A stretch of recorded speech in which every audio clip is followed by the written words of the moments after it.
सेंगोबियन capsule एक मशहूर iron supplement है जो खास तौर पर आयरन डेफिशिएंसी अनीमिया के इलाज के लिए इस्तेमाल होता है।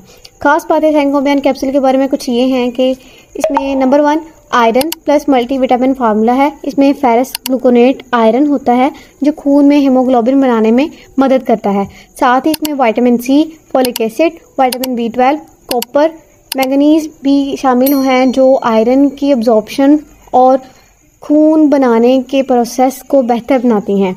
खून की कमी के इलाज के लिए दूसरे नंबर पर ये कैप्सूल खास तौर पर एनीमिया ख़ुसूसन जो है वो स्पेशली प्रेगनेंसी के दौरान या प्रेगनेंसी के बाद भी इस्तेमाल करवाया जाता है। इसके अलावा तीसरे नंबर पर ये बात है कि प्रेगनेंसी और ब्रेस्ट फीडिंग वुमेन के लिए भी ये जो है सप्लीमेंट दिया जाता है, लेकिन डॉक्टर्स के कंसल्ट करने के बाद।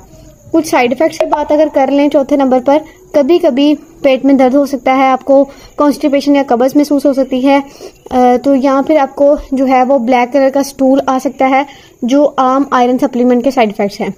इसके अलावा पांचवी बात ये है कि ये अवेलेबल होता है विदाउट प्रिस्क्रिप्शन, यानी कि ये capsule over the counter OTC मिल जाती है, लेकिन बेहतर इसी में है कि डॉक्टर या फार्मासिस्ट से मशवरा लेकर इस्तेमाल कीजिए।